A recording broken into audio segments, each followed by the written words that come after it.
Hello everyone, मैं doctor Deepak Goyal हूँ।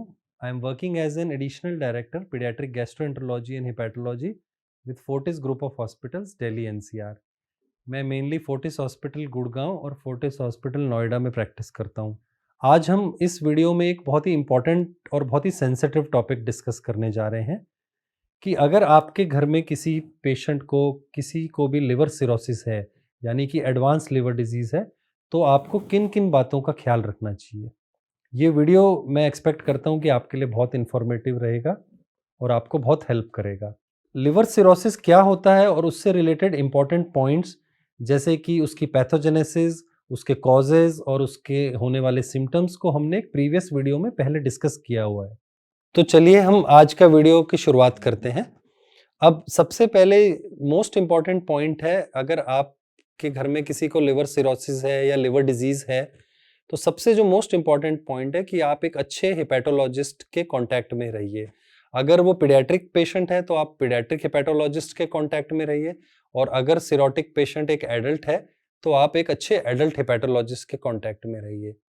एक अच्छे हेपेटोलॉजिस्ट के संपर्क में रहना इसलिए ज़रूरी है कि बहुत सारे ऐसे पॉइंट्स हैं जिनका हमें ख्याल रखना होता है, और सिरोटिक पेशेंट्स जनरली थोड़े सेंसिटिव होते हैं और फ्रेजाइल होते हैं, तो उन्हें बहुत ही डेलिकेटली हैंडल करना पड़ता है और बहुत सारी चीज़ों का ख्याल रखना पड़ता है। फर्स्ट इंपॉर्टेंट पॉइंट ये है कि अपने हेपेटोलॉजिस्ट के साथ जब भी लिवर सिरोसिस अगर डिक्लेयर हो रहा है किसी पेशेंट को, तो अपने हेपेटोलॉजिस्ट के साथ ये डिस्कस करिए कि वो उसके पीछे का कारण क्या है। कारण जानना इसलिए इम्पोर्टेंट है क्योंकि बहुत सारे ऐसे कॉजेज़ हैं जिनको हम अगर मेडिकल ट्रीटमेंट करते हैं, इवन अगर एडवांस लिवर डिजीज़ हो या लिवर सिरोसिस भी हो, तब भी काफ़ी ऐसे कारण हैं कि जिनको हम अगर मेडिकली ट्रीट करें, तो हम उस डिजीज़ को काफ़ी हद तक कंट्रोल कर सकते हैं और लिवर ट्रांसप्लांट को डिले कर सकते हैं। अब मैनेजमेंट में जो मोस्ट इम्पोर्टेंट फैक्टर है वो है डाइट। तो सिरोटिक पेशेंट को मैनेज करने के लिए डाइट का बहुत इम्पोर्टेंट रोल है।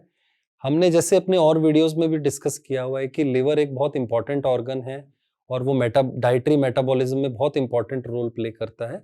तो जाहिर सी बात है कि जब लिवर सिरोसिस हो चुकी है और एडवांस लिवर डिजीज हो रही है, तब आपका लिवर अच्छे से कार्बोहाइड्रेट, प्रोटीन्स और फैट्स को मेटाबोलाइज नहीं कर पा रहा है। डाइट्स में कुछ ऐसे पॉइंट हैं जिनका हमें ख्याल रखना चाहिए। कार्बोहाइड्रेट्स हमें अच्छी अमाउंट में देना चाहिए, क्योंकि सिरोटिक लिवर के अंदर ग्लाइकोजन का स्टोर काफ़ी कम हो जाता है और लिवर अच्छे से एनर्जी प्रोवाइड नहीं कर पाता है। तो हमें कोशिश करके थोड़ा फ्रीक्वेंट मील्स देना होता है पेशेंट को। कार्बोहाइड्रेट उसमें अच्छे होने चाहिए ताकि पेशेंट को हाइपोग्लाइसीमिया ना हो। प्रोटीन्स भी हमें पेशेंट को अच्छी मात्रा में देने चाहिए। इसमें यह देखा जाता है कि एनिमल प्रोटीन्स को कम बेटर माना जाता है as compare to vegetable proteins. Vegetable proteins जैसे कि सोयाबीन, दाल्स, चना, ये प्रोटीन्स थोड़े से बेटर एब्जॉर्ब होते हैं और न्यूट्रिशनली भी बहुत लिवर सिरोटिक पेशेंट्स को फायदा करते हैं। सैचुरेटेड फैट्स को अवॉइड करना चाहिए, हमें हेल्दी फैट्स देने चाहिए। क्रॉनिक लिवर डिजीज यानी कि लिवर सिरोसिस में क्या डाइट देनी चाहिए, इसके ऊपर भी हमने एक अलग से वीडियो बनाया हुआ है, आप उसको भी देख सकते हैं।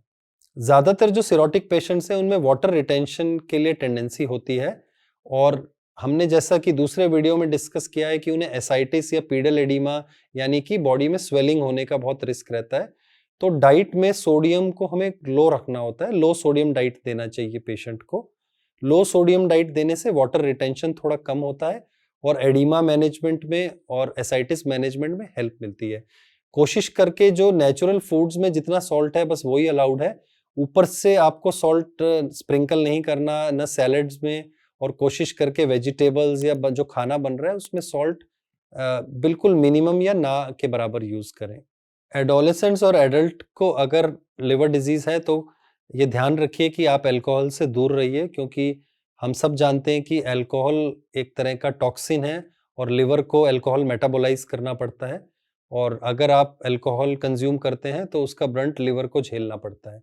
तो अगर किसी भी फॉर्म ऑफ लिवर डिजीज है आपको तो अल्कोहल से दूर रहिए। अगला जो मैनेजमेंट का इंपॉर्टेंट पॉइंट है वो है ग्रोथ मॉनिटरिंग, और कोशिश करें कि ग्रोथ अच्छी मेंटेन हो। पीडियाट्रिक पॉपुलेशन में ग्रोथ फेलियर सिरोटिक पेशेंट्स में बहुत कॉमन है, और ग्रोथ फेलियर जो प्रेजेंट करता है वो इनएडिक्वेट वेट गेन और इनएडिक्वेट हाइट गेन करके प्रेजेंट करता है।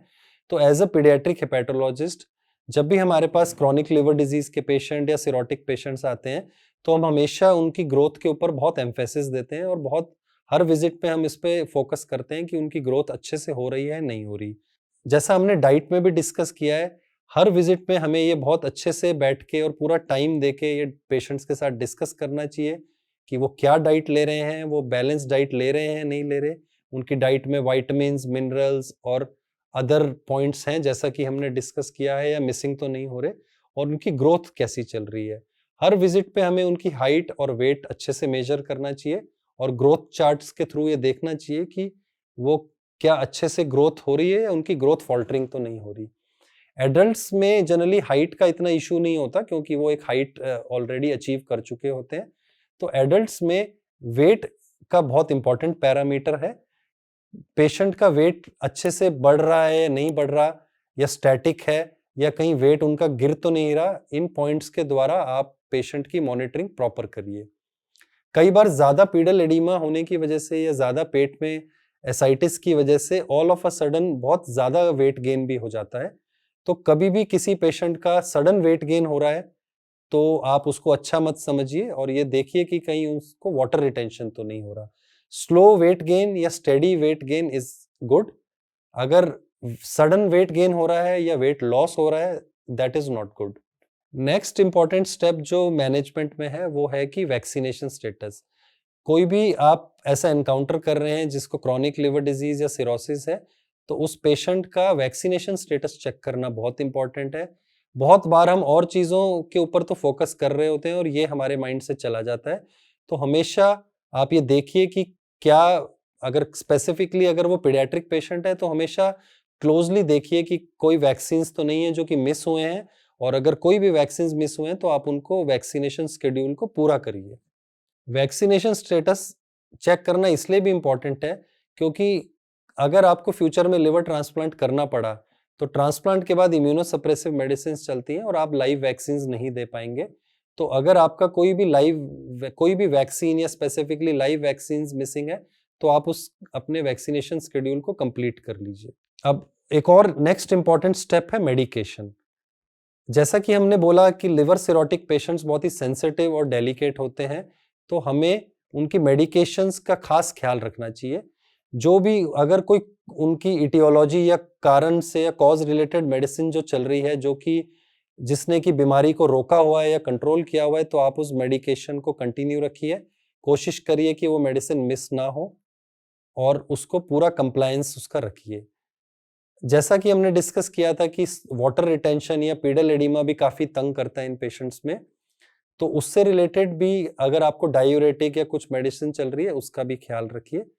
और काफी पेशेंट्स में पोर्टल हाइपरटेंशन भी होता है सिरोसिस के कारण, तो उसके लिए प्रोप्रानोलॉल या और अगर रिलेटेड मेडिसिन चल रही है तो उसको भी कंटिन्यू करिए और रेगुलर कंप्लायंट रखिए। कोशिश करके ऑल्टरनेटिव मेडिसिन जैसे कि हर्बल मेडिसिन या फिर कोई ऐसी मेडिसिन जिसका आपको सोर्स नहीं पता या ट्रस्ट वर्दी नहीं है, आप कोशिश करके ऐसी मेडिसिन अवॉइड करिए। क्योंकि कई सारी मेडिसिन या कई हर्बल मेडिसिन में कुछ ऐसे केमिकल्स होते हैं जो कि आप लिवर को डैमेज कर सकता है या ऑलरेडी जो फेलिंग लिवर है उसके ऊपर एक फर्दर बर्डन ऐड कर सकता है। जो भी मेडिसिन या जो भी फूड आप कंज्यूम करते हैं उसका इवेंचुअली लिवर को ही मेटाबोलाइज करना पड़ता है। तो हमेशा एक ख्याल रखिए कि आप क्या मेडिसिन अपने बॉडी में डाल रहे हैं या क्या फूड डाल रहे हैं और उसका क्या इम्पैक्ट होगा। एक और इम्पॉर्टेंट पॉइंट है साइकोलॉजिकल सपोर्ट। बहुत बार हम फिजिकली तो ध्यान दे रहे होते हैं और सब चीज़ों के लिए बहुत अलर्ट होते हैं, मेडिसिन को लेके और बाकी पॉइंट्स जो हमने डिस्कस किए हैं उनको लेके बहुत अलर्ट होते हैं, बट साइकोलॉजिकल सपोर्ट को हम भूल जाते हैं। कभी भी आपकी फैमिली में कोई क्रॉनिक लिवर डिजीज या फिर किसी भी और क्रॉनिक डिजीज से कोई पेशेंट है तो डेफिनेटली हर क्रॉनिक डिजीज का आपकी साइकी पे बहुत इफेक्ट पड़ता है और एंजाइटी और डिप्रेशन में जाना काफी स्वाभाविक है। तो एज अ फैमिली मेंबर आप ये कोशिश करिए कि आप प्रॉपर साइकोलॉजिकल सपोर्ट प्रोवाइड करिए अपने पेशेंट को या अपने फैमिली मेंबर को। वो एक बहुत ही इंपॉर्टेंट फैक्टर है। एक लास्ट पॉइंट में ये कहना चाहूंगा कि जब भी आपके फैमिली में या किसी को आप मैनेज कर रहे हैं और जिसको क्रॉनिक लिवर डिजीज या सिरोसिस है, और तो आप रेगुलर फॉलोअप रखिए और मॉनिटरिंग करिए। लेकिन किसी भी समय आपको ये लगता है कि अब ये डिकॉम्पनसेटेड सिरोसिस में जा रहा है या बहुत सारी कॉम्प्लिकेशंस हो गई हैं या सिम्टम्स बहुत ज़्यादा हो गए हैं और पेशेंट क्रिटिकल हो सकता है कभी भी, तो राइट टाइम पे अपने हेपेटोलॉजिस्ट के साथ डिस्कस करिए लिवर ट्रांसप्लांट ऑप्शन का, और राइट समय पे लिवर ट्रांसप्लांट के लिए अपना प्रोसेस स्टार्ट कर दीजिए। अगर आप ज़्यादा वेट करते हैं, बहुत ज़्यादा ग्रोथ हैम्परिंग या ग्रोथ फॉल्टरिंग ज़्यादा हो रही है, और ऑस्टोपीनिया या सार्कोपीनिया बहुत ज़्यादा हो रहा है, या फिर कुछ इन्फेक्शंस या कुछ और कॉम्प्लिकेशंस आ रही है, तब आप लिवर ट्रांसप्लांट करते आते हैं तो प्रोग्नोसिस थोड़ा कम अच्छा होता है। राइट टाइम पे और कॉम्पनसेटेड स्टेट में लिवर ट्रांसप्लांट कराने से प्रोग्नोसिस काफ़ी अच्छा होता है। तो बहुत ज़्यादा लिंगरिंग या बहुत ज़्यादा वेट ना करिए। मैं आशा करता हूँ कि आपको ये वीडियो पसंद आया होगा, और मैंने काफ़ी सारे इंपॉर्टेंट पॉइंट्स इसमें कवर करने की कोशिश की है। फिर भी अगर आपको कुछ क्वेरी हो तो आप हमसे कॉन्टैक्ट कर सकते हैं, या कमेंट सेक्शन में अपना क्वेरीज ड्रॉप कर सकते हैं, हम आपको रिवर्ट करेंगे। Thank you.